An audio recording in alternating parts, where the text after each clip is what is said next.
من بعد ما مشى ليا الذوق ومشى ليا الشم وكان عندي واحد الالم حاده ماشي هي هذيك في الجسم ديالي.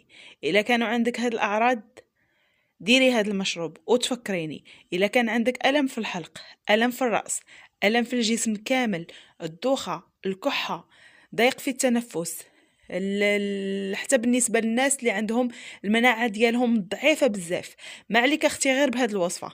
وان شاء الله بغيتكم كاملين توصلوا هاد الفيديو هذا الاكبر واكثر عدد من اللايكات باش يوصل بزاف بزاف بزاف ديال الناس، ولينا الاجر كاملين ان شاء الله، والله يشافي الجميع. وكنقول لكم دابا خليوكم مع الفيديو كامل من الاول حتى الاخير هكا باش تشوفوا طريقه الاستعمال وطريقه التحضير. بسم الله على بركه الله. غادي نبداو الوصفه ديال اليوم. كيف ما غادي تلاحظوا معايا، اول مكون اللي غادي نحتاج في هذه الوصفه هذه اللي هي كيف ما كتلاحظوا اللويزه. فاللويزه غنيه عن التعريف.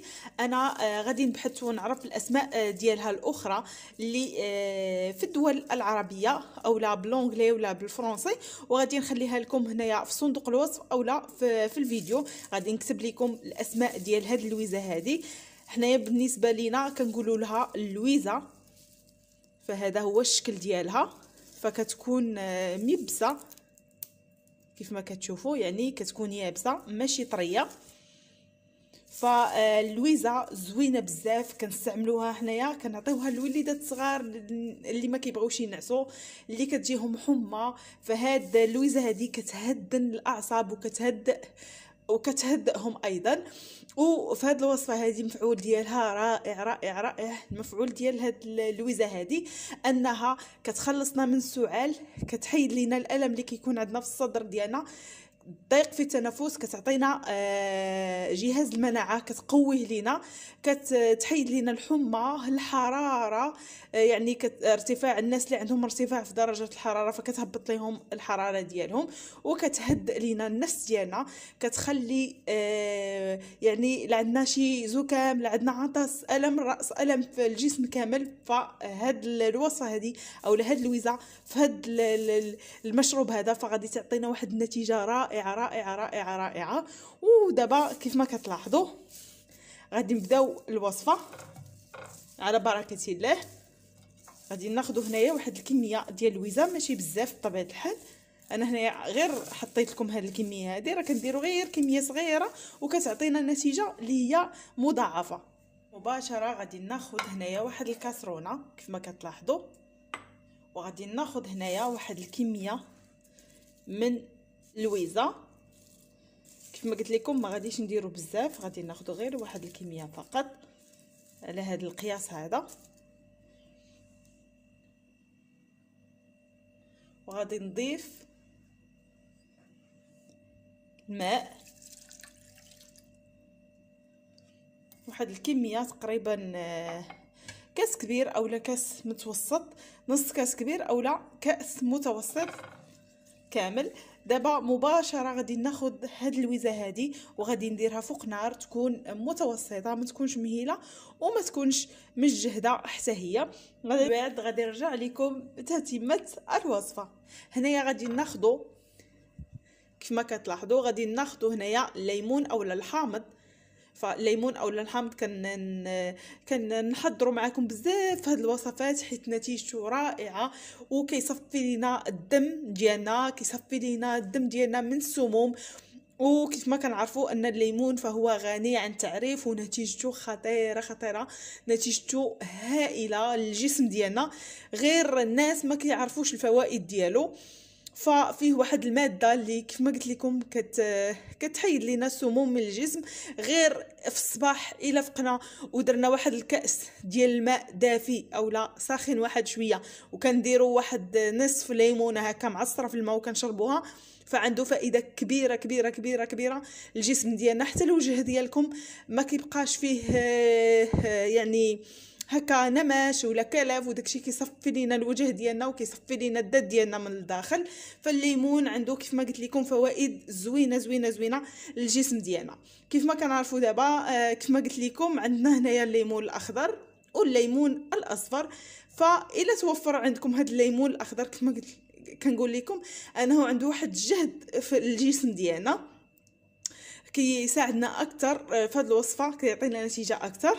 الا كان متوفر فديروه، الا ما كانش متوفر بطبيعه الحال غادي نستعملوا هذا الليمون الاصفر حتى هو نتيجته رائعه. صافي هنا كيف ما قلت لكم غادي ناخذوا هذا الليمون هذا اولا الحامض، غادي ناخذوا منه واحد النصف ليمونه.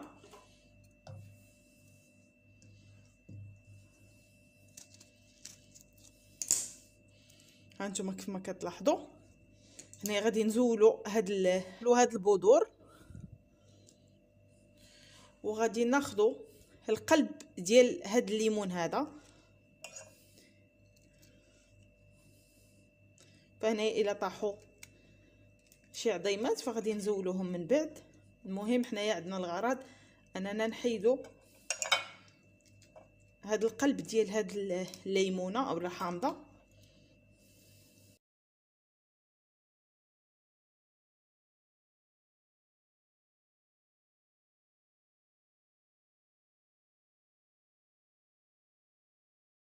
كما كتلاحظوا هنايا زولت ليها هذوك البذور ديالها. هنايا كيف ما كتلاحظوا المحلول ديالي ها هو غلا ليا. دابا ما عندي غير نطفي عليه مباشره المحلول ديالنا، فكنضيفوه وكنكونوا محيدين منه المكونات. هنا كيف ما كتلاحظوا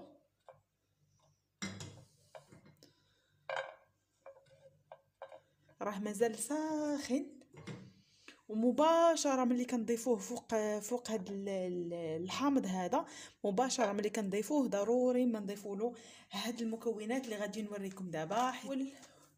المكون اللي غادي نضيف اللي هو القرنفل اولا المسمار، فهو غني عن التعريف ومعروف بالنتيجه ديالو اللي غادي نحصلوا عليها بالنسبه للناس كيف ما قلت لكم اللي كيعانيو من الاعراض اللي ذكرت لكم، اعراض اللي كتجينا بكثره في هاد الوقيته هذه. فبزاف الناس كيعانيو من هاد المشاكل ديال السعال وديال الالم الصدر وضيق في التنفس وارتفاع درجه الحراره والالم اللي كتكون في الجسم ديالنا كامل. وهنايا بالنسبه للناس ايضا اللي عندهم جهاز المناعه ديالهم يعني ضعيف بزاف، فهاد الوصفه هذه كتقوي عفوا لهم جهاز المناعه وكتنقي ايضا الجسم ديالنا. صافي هنا كيف ما كتلاحظوا غادي نوضع هنايا القرنفل اولا المسمار. بطبيعه الحال ما غاديش نوضعوا على هذا الشكل هذا، يعني ما غاديش نوضعوه هو هكا ما مدقوقش اولا ما مطحونش. غادي نوضع واحد الكميه اللي يكون مطحون فيها. كتلاحظوا معايا القرنفل اولا المسمار هنايا عندي مطحون كيف ما كتشوفوا. غادي ناخذوا فقط راس ملعقه، ما غاديش نقويو، غادي ناخذوا راس ملعقه كنضيفوها هكا كنحركوا. هنايا كما قلت لكم المحلول ديالنا فهو سخون، ضروري هاد المكونات ما نضيفوهم والمحلول ديالنا سخون. المكون الثاني اللي غادي نوضع في هاد الوصفه هذه كيف ما كتلاحظوا اللي هي القرفه اولا الدارسين، فهي معروفه بالقرفه اولا الدارسين في الدول العربيه. هنا غادي نحتاجوا واحد الكميه من القرفه. هنايا بالنسبه للناس اللي عندهم هاد القرفه اعواد فيضيفوا منها تقريبا قد هكا. وكيف ما كنقول لكم المحلول يكون ساخن. وبالنسبه للناس اللي ما متوفرش عندهم هاد القرفه فغادي نوضعوا قرفه مدقوقه اولا مطحونه، غادي نوضعوا منها واحد الكميه. هنايا كنفضل هاد القرفه مطحونه حيت كتعطينا نتيجه احسن. وبالنسبه للقرفه فحتى هي كنوضعوا منها غير واحد الكميه اللي هي بسيطه اولا قليله فحال القرنفل، ما كنوضعوش كميه اللي هي كثيره. وكنخلطوا بطبيعه الحال هاد المكونات. كيف ما قلت لكم المحلول ديالنا خصو يكون ساخن باش نديروه. صافي كنخلطوا مزيان مباشره. هنايا انا غير حيت كنسجل الوصفه باش بقيت فيها هاد المده، يعني كنوريكم المكون وكنشرح لكم. اما نتوما تكونوا حاطين المكونات، يعني ملي كيسخن لكم داك المحلول، فكتكبوه مباشره وكتوضعوا المكونات وكتمشيو للمكان ديالكم اولا البلايصه ديالكم اللي كتنعسوا فيها اولا الفراش ديالكم ديال النوم. كتمشيو مباشره وكتاخذوا هذا المحلول هذا. بالنسبه لهذا المحلول كيفيه الاستعمال ديالو فهي جد سهله وبسيطه كيف ما كنقول لكم دائما، حيت المكونات اللي وضعنا في هذا الخليط مكونات طبيعيه، مكونات اللي كتخلصنا من المشاكل اللي كاينين في هذه الفتره هذه. ما نقولش لكم النتيجه اللي غادي تحصلوا عليها، غادي تحسوا ملي غادي تشربوه، يعني غادي تحسوا بالجسم ديالكم فيه واحد التعرق. وهذا الشيء راه عادي، حيت ضروري تنقول لكم ملي تكونوا غادي تستعملوا هذا المحلول هذا خاصكم تكونوا يعني في الفراش ديالكم هكا ومغطيين، حيت ملي كتحسوا بداك التعرق فديك الساعه الوصفه فهي كتخدم لكم وكتعطي نتيجه مضاعفه. هنا بالنسبه للوصفه ديالي كما قلت لكم غادي تمشيو للفراش ديالكم وغادي تغطاو بطبيعه الحال وغادي تشربوا هذا الكاس هذا اللي حضرت معاكم وغادي تبقاو مغطيين. فما تنوضوش، حاولوا انكم تكونوا ساليتوا الشغل ديالكم كامل وفي الليل بطبيعه الحال. هذه الوصفه كنشربوها كنستعملوها في الليل، ما كنستعملوهاش بالنهار حيت ما كتعطيش نتيجه وما كتخدمش معنا. يعني كنستعملوها بالليل كنشربوها وكنتغطاو وندفاو مزيان وكنبقاو نتفرجوا اولا كنديروا شي حاجه. المهم ديك الساعه نتوما حتى يديكم نعاس على خاطركم.